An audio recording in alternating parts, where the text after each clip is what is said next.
Good morning and welcome to the Breakfast News on Rajya Sabha television this Saturday morning. I'm Aishwarya Kapoor with you. Well, Prime Minister Narendra Modi chaired an all-party meeting to discuss the situation in Jammu and Kashmir yesterday, where he said that POK is a part of Jammu and Kashmir. What else did he say? We'll get you all the details. Also, all the updates from Rio Games. Well, Sania Mirza and Rohan Bopanna have entered the mixed doubles semi-finals. All the updates on that as well. Let us begin with the headlines. Prime Minister Narendra Modi blames cross-border terrorism for tensions in Jammu and Kashmir, says Pakistan should answer for atrocities in Balochistan and Pakistan-occupied Kashmir. Supreme Court accuses government of sitting over appointments of judges, says it has taken no action on 75 names that have been recommended since February. Warns it will be forced to pass orders to end the stalemate. Visiting Chinese Foreign Minister to call on Prime Minister Narendra Modi, Wang Yi to hold talks with Sushma Swaraj, as Beijing says the door for India's admission into the elite NSG is not tightly closed.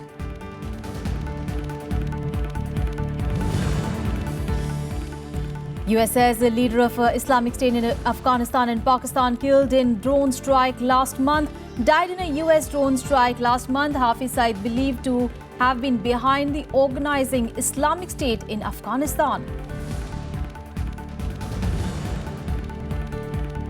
And Sania Bopanna and Vikas Krishnan lift India's sagging morale at the Rio Olympics. Tennis pair cruises into the semi-finals. Pugilist enters the quarters. Our top story this morning. Well, Prime Minister Narendra Modi said that the government is ready to address grievances of all the sections in Jammu and Kashmir under the Constitution. But he made it clear that there cannot be any compromise with the nation's integrity. The leaders of other political parties also urged the government to take immediate steps to normalize the situation in the state and initiate dialogues with all the stakeholders. कानून व्यवस्था और सुरक्षा बनाए रखना किसी भी सरकार का दायित्व होता है। आतंक की कार्रवाई से समझौता नहीं होगा। दूसरा, आज के युग में लोकतांत्रिक परंपरा के अनुकूल ही सिविल सोसाइटी को नागरिक गतिविधियों से जोड़ते हुए प्रोत्साहित किया जाएगा। Home Minister Rajnath Singh summing up the Prime Minister's address at the all-party meeting on the prevailing situation in Jammu and Kashmir. Opposition leaders urged the government to initiate a dialogue with all stakeholders in the state. तुरंत जो ज़रूरत है वो लोगों के कश्मीर घाटी में आम जनता और विशेष रूप से खास तौर से जो नौजवान हैं उनके दिल और दिमाग जीतने की सबसे बड़ी जरूरत है। The dialogue with everybody from all the stakeholders. That is the only way. We have done it in the past. We have to do it again. In his concluding remarks, the Prime Minister also blamed cross-border terrorism for the tension in the valley and said Pakistan should answer for the atrocities in Balochistan and Pakistan-occupied Kashmir. Pakistan भूल जाता है कि वह अपने देश के नागरिकों पर लड़ाकू विमान से बम बरसाता है। अब समय आ गया है कि पाकिस्तान को विश्व के सामने बलूचिस्तान में और पाक अधिकृत कश्मीर में लोगों पर हो रहे अत्याचारों का जवाब देना होगा। The marathon 4-hour-long meeting saw opposition parties asking the government to take a few immediate confidence-building measures like ending the use of pellet guns and relaxing the AFSPA in some parts of the valley. They also suggested a visit by an all-party delegation to assess the situation in Kashmir. The centre said it will consult the state government on the issue. There is already an expert committee which is looking into it. Now, this is a matter in which the security implications have also to be examined.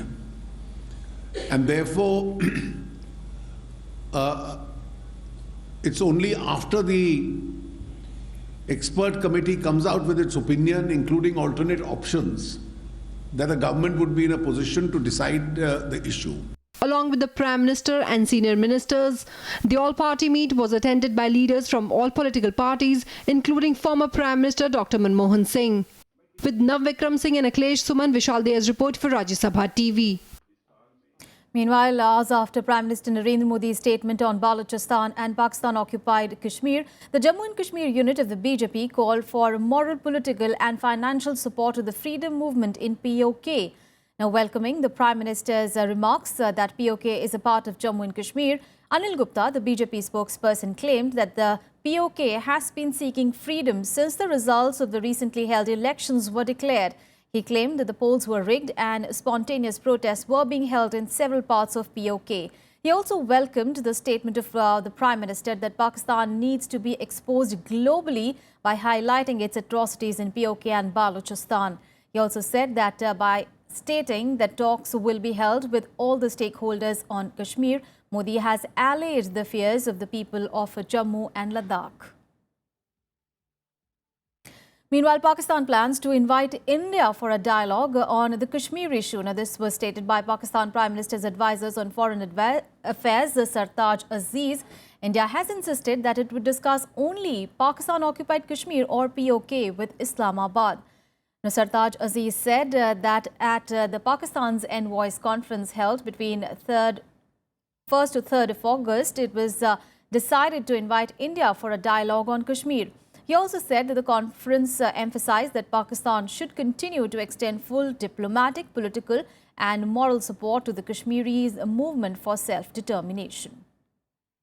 हमें तशवीश तो है कि अगर हिंदुस्तान और America के defence ताल्लुकात जो हैं वो इतने बढ़ेंगे कि उसमें हमारा जो रीजनल बैलेंस है स्ट्रेटेजिक भी और कन्वेंशनल भी वो बढ़ेगा तो हमें और इस तशवीश को हम तमाम दुनिया से शेयर कर रहे हैं लेकिन ज़ाहिर है कि हमें अपनी हिफाजत तो करना है वो हिंदुस्तान के जैसे मैंने अमेरिका के अपने प्रायोरिटीज़ हैं और ज़ाहिर है कि वो उनकी प्रायोरिटी के मुताबिक जो कोऑपरेशन करना चाहते हैं उसे तो आप नहीं रोक सकते लेकिन हमें अपना जो स्ट्रेटेजिक डिटरेंस है या जो भी रिक्वायरमेंट्स हैं वो हम इंशाल्लाह ज़रूर पूरी करेंगे.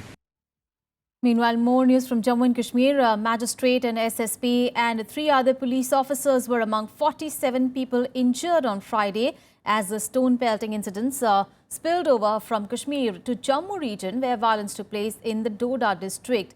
Meanwhile, the authorities extended curfew to many areas of Kashmir and snapped mobile telephony as part of a bid to foil a march called by the separatists. In the valley, more than 3 dozen incidents of stone pelting were reported from different districts, including Anantnag, Pulwama, Kulgam, Shopian, Baramulla, Sopore, Kupwara and Bandipora. The violence spread from Kashmir to Jammu region, with a mob turning violent in Jammu in Doda.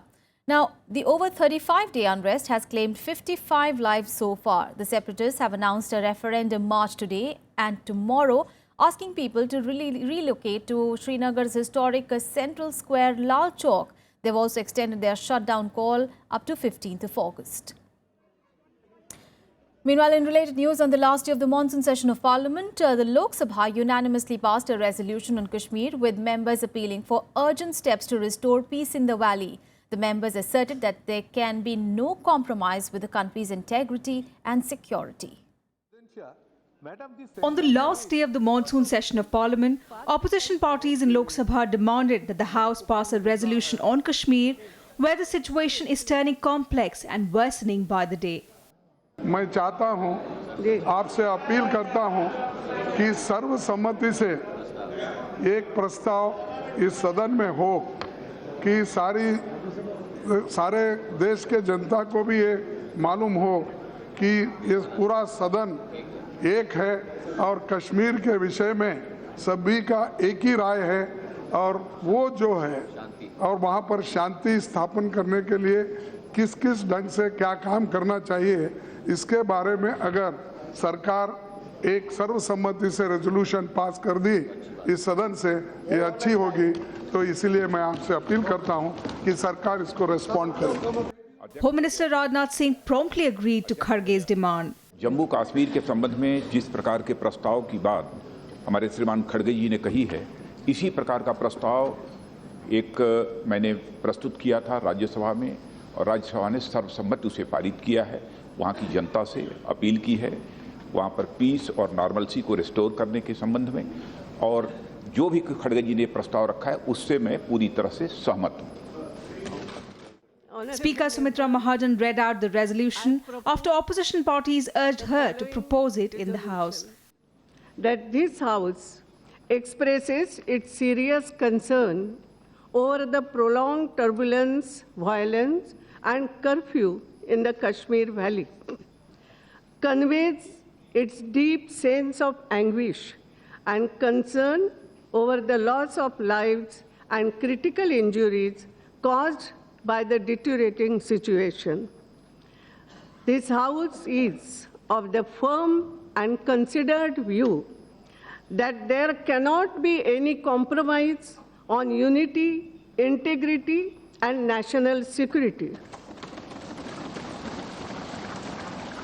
It is equally imperative that urgent steps are taken to restore order and peace for the alleviation of the sufferings of the people.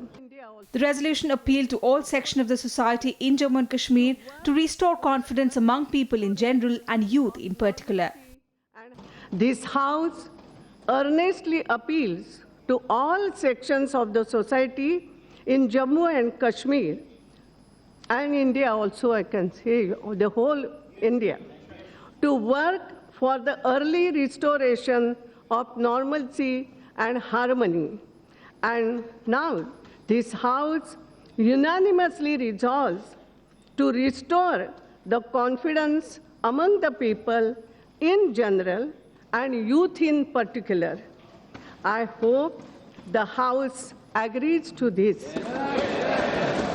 And so the resolution is adopted unanimously. Earlier this week, the Rajya Sabha passed a similar resolution expressing serious concern over the prolonged turbulence in the Kashmir Valley. Bureau Report, Rajya Sabha TV. On to some other news now, and Chinese Foreign Minister Wang Yi will call on Prime Minister Narendra Modi in the national capital today. Will also hold talks with Foreign Minister Sushma Swaraj. Now, Wang and Swaraj are expected to hold talks on various issues of mutual interest, including China's thwarting New Delhi's bid for the NSG membership. Now, according to sources, China would try to make efforts to ensure that India does not join other countries in raising the controversial issue of South China Sea in the G20 summit. Recently, China refused to recognize the ruling by an arbitration court in The Hague that invalidated its vast territorial claims in the South China Sea. Meanwhile, terming India and China as partners and not rivals, China's state-run media has said that the door for India's admission into the NSG is not tightly closed and that India has wrongly blamed China for blocking its entry into the nuclear suppliers group. Now, Wang arrived on a 3-day visit to India on Friday, starting his itinerary from Goa, and he met Chief Minister Lakshmikant Parsekar to discuss about the preparations for the BRICS summit scheduled for October.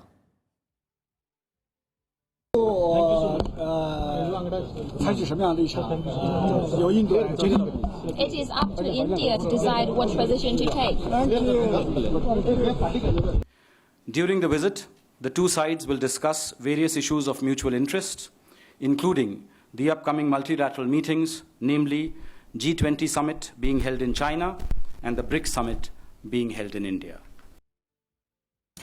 And the retail inflation shot up to 6.07% in July as against 5.77% a month ago, causing jitters. The food inflation rose to 8.35% in July as against 7.79% a month ago. Well, this is the highest level of the consumer price index since September 2014. Meanwhile, the index of industrial production, or the IIP, grew 2.1% in June as against 4.2% a year ago, with a sharp growth in electricity but negligible activity in manufacturing. IIP had grown 1.2% in May. Industrial production grew at 0.6% in April to June quarter of the current fiscal, compared to 3.3% a year ago. Let's get to some other news. Well, 2 people were killed after suspected Alpha independent militants opened fire indiscriminately on a group of people in Assam's Tinsukia district on Friday. Well, the attack comes 2 days after the Alpha outfit had warned the Assam government of a violent clash if Independence Day was celebrated in the state. Now, 6 people were injured in the attack. Police and paramilitary forces have been deployed and security measures have been tightened in the district after the incident. Well, this is the second incidence of violence in Assam. 14 people were killed and over 20 injured by heavily armed NDBF insurgents in Kokrajhar last week. News from Chhattisgarh now, and security forces have killed a Maoist rebel in the insurgency-hit Bastar district of the state. Well, the joint team of District Reserve Group and Specialist Task Force was carrying out an anti-Maoist operation in the jungles of Mardum police station, about 350 kilometers away from the state capital, Raipur. Now, senior police officials said that the forces came under attack from Maoists during the combing operation, in which one Maoist rebel was killed and others fled. Now, 2 315-bore rifles, 1 pipe bomb and Maoist propaganda materials were recovered from the spot. सवेरे मुठभेड़ हुई और उस मुठभेड़ में नक्सलियों को भारी नुकसान हुआ है। उसमें जब सर्चिंग हुआ तो एक मेल यूनिफॉर्म डेड बॉडी मिला है। उसके पास से 2 315 बोर का अच्छा सर्विस राइफल प्राप्त हुआ है।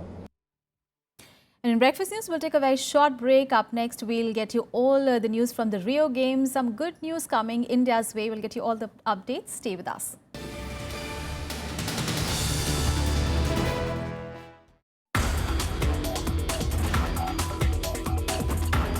Approximately maybe 40% of the under 5 children are undernourished. The type of food that you take, and second thing is your physical activity also. That is something which has become a casualty in this modern day life. It is a question of moderation that needs to be adopted by the people to have a healthy lifestyle. Watch Eureka with Dr. P. Uday Kumar, Senior Deputy Director, National Institute of Nutrition, only on Rajya Sabha television.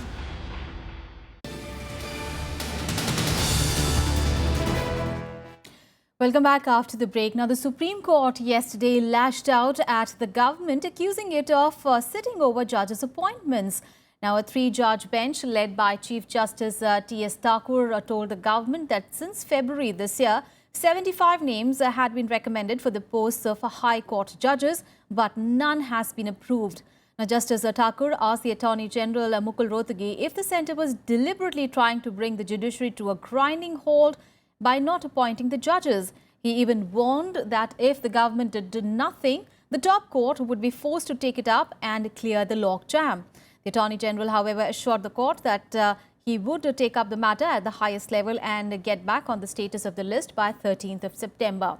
The strong warning from the top court comes 4 months after the Chief Justice of India broke down before Prime Minister Narendra Modi and urged him to increase the number of judges to deal with millions of pending cases. Meanwhile, the death toll due to dengue in West Bengal has risen to 15. The latest to succumb to the vector-borne disease is a 58-year-old man from North 24 Parganas. Now, since Friday, 189 new cases of dengue infection have been reported from different parts of the state. With the new cases, the total number of affected people since January this year has risen to 2,360. In Delhi, Safdarjung Hospital, Delhi Golf Club, Shivaji Stadium and Akashwani Bhavan are among the 146 buildings that have been challaned by the NDMC after dengue mosquitoes were found breeding in the premises. Now, the civic body has so far issued a total of 3,337 notices this season. At least 171 cases of dengue have been reported this season in Delhi. Meanwhile, in Rajasthan, the state government has rushed out medical teams to areas in the state where apprehensions of an outbreak of dengue due to incessant rains looms large. While there has been no reports of outbreak of any disease, stock of medicines and other logistics have been ensured. Now, let's get you some international news. Well, the US says the leader of Islamic State in Afghanistan and Pakistan died in a US drone strike last month. Now, Hafiz Saeed was killed in July in a strike in Nangarhar, the border region between Afghanistan and Pakistan. This has been stated by the US defense officials. Well, the death of Saeed represents a major setback for the Islamic State group as it tries to establish itself as a serious force in Pakistan and Afghanistan. Hafiz Saeed, a former leader of Tehreek-e-Taliban Pakistan, was the main to organize Islamic State in Afghanistan after he pledged allegiance to the Islamic State in late 2014. Well, the drone strike was carried out 3 days after IS carried out its most devastating attack in Afghanistan, killing 18 people and wounding 230 at a rally of Shia Muslims in Kabul. Islamic State, a Sunni Muslim group, regards Shia as heretics. News from Thailand now, and the police there in the Thai resort of Hua Hin have arrested 2 men after bomb attacks there and across the country left 4 people dead. Now, no further details were given of the detentions in the town where 2 people were killed in explosions over a space of 24 hours. Now, Phuket, a top tourist destination, was also targeted in the attack. No group has said that it carried out the attacks, but the suspicion is likely to fall on Islamist separatists. The timing is sensitive as Friday marked a holiday marking the Queen's birthday. The attackers basically focused on tourist hotspots. Apart from blasts in Hua Hin and Phuket, there were 2 blasts in Surat Thani where 1 person died, 1 blast in Tirang where 1 person died and another in the beach province of Phang Naga. Meanwhile, Thai Prime Minister appealed for calm and security has been tightened in the tourist areas and at airports in southern Thailand. The foreign embassies have also advised tourists to be vigilant. Let's get you some more international news in World Wrap.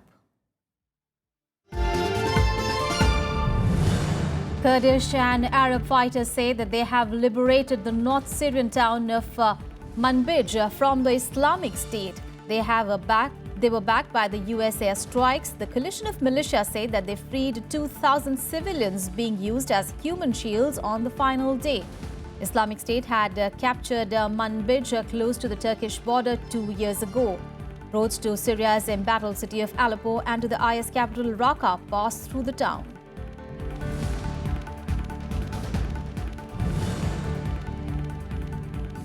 In the backdrop of rising tensions between Russia and Ukraine over Crimea, Russian military has announced the delivery of new air defense missiles to Crimea. Moscow also announced exercises in Crimea next week to simulate an attack by weapons of mass destruction. Now, Russia, which annexed Crimea from Ukraine in 2014, said that it had foiled a Ukrainian sabotage mission.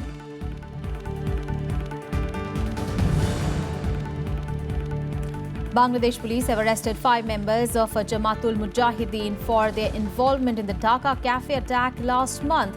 The police also identified a second mastermind of the terror strike. On 1st of July, at least 5 militants had stormed into a bakery which is popular with foreigners and killed 22 people.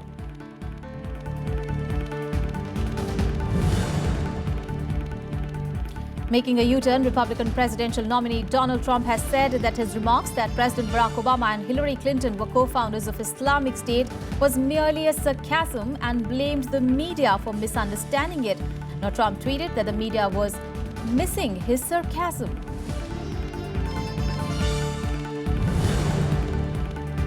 Meanwhile, Hillary Clinton released her tax returns for last year and criticized her opponent Donald Trump for failing to honor his tradition among American politicians running for president. Hillary paid an effective federal tax rate of 34.2% last year. Trump, a hotel developer with a fortune estimated to be in billions, has refused to release his.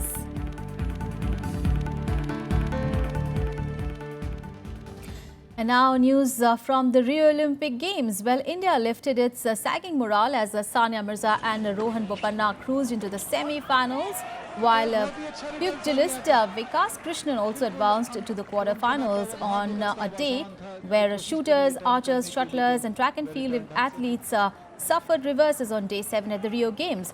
Well, India's ace tennis stars Sania Mirza and Rohan Bopanna have advanced into the mixed doubles semi-finals. The duo eased past Britain's Andy Murray and Heather Watson 6-4, 6-4 in straight sets.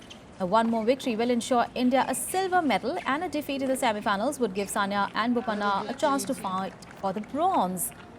Meanwhile, boxer Vikas Krishnan defeated Turkey's Ondal Sipal 3-0 to progress into the quarterfinals of the men's middleweight 75 kilogram category. Now, Vikas is just one win away from a medal. He will now face Bektemir Mikilzuev of Uzbekistan for a berth in the last four stage. Meanwhile, India's men's hockey team was held 2-2 by Canada in its final group stage game. Akashdeep Singh and Ramandeep scored for India, but it was not enough as Canadian captain Scott Tupper found the back of the net twice from the penalty corner to end the match in a draw. India have already assured, however, a place in the quarterfinals. Meanwhile, in badminton, India's campaign at the Rio Olympics came to an end after the men's doubles pair of Manu Atri and B. Sumit Reddy suffered a straight game loss to China in the second Group D match. Earlier, women's doubles pair of Jwala Gutta and Ashwini Ponnappa pair also crashed out after losing their second straight group stage match. Meanwhile, India's lone standing archer Atanu Das also lost in the pre-quarter-final of the individual recurve event against Korea's Lee Seung-gyung, shooting among heavy rain. Atanu went down 4-6 to the world number 8 Lee Seung-gyun. And in shooting, Gagan Narang and Chen Singh bowed out of the 50 meters rifle-prone event. Gagan Narang finished in the 13th spot with a score of 623.1, while Chen Singh finished in the 36th place. In the men's 25-meter rifle pistol qualifying event, Gurpreet Singh finished in the 10th position. Meanwhile, India also had a bad start in athletics as the discus thrower Vikas Gora failed to qualify for the finals. Gora finished 28th in the qualifying round with the best throw of 58.99 meters. In the women's shot put, Manpreet Kaur also failed to qualify for the finals. Well, let's take a look at some more events that made the headlines at the Rio Games. Well, Joseph Schooling won the men's 100 meters butterfly final to secure Singapore's first Olympic gold medal and deny Michael Phelps a 23rd in the last individual race of the Americans' extraordinary career. Well, Phelps, the defending champion and world record holder, finished second in a three-way dead heat with two of his greatest rivals, South Africa's Charlie Close and Hungary's Laszlo Czech. Meanwhile, Sweden knocked out United States out of the women's Olympic soccer tournament, beating the holders 4-3 on penalties in the quarter-final. Lisa Dahlqvist converted Sweden's final penalty after Alex Morgan and Christian Press missed for the holders in the shootout. Linda Semerlat also missed for London. Meanwhile, Ethiopia's Almaz Ayana smashed the world record to win the Olympic 10,000 meters title, blowing away the competition in one of the greatest ever long-distance race at the Olympic Games. Now, Ayana dominated from the start. Her time was 14 seconds inside 29:31.78, set by China's Wang Yuxia in 1993. But it was the first time in 7 years that a female athlete had run 10,000 meters in under 30 minutes, and the first four all achieved the feat. Let's take a look at the medal tally on day 7. The US maintained the #1 spot with 50 medals. That includes 20 gold, 13 silver and 17 bronze. China stands at the second spot with 13 golds, while Britain jumped to the third spot with the 22 medals, including 7 gold. And Argentina's star striker Lionel Messi announced on Friday that he wants to return to the play for the national team, reversing his decision to retire earlier this year. Now, in a statement, Messi said that he wished to continue playing for his country as he preferred to help from within. Now, he has been named in Argentina's World Cup qualifier squad less than 2 months after retiring from international football. Messi quit after Argentina's Copa America final defeat by Chile in June.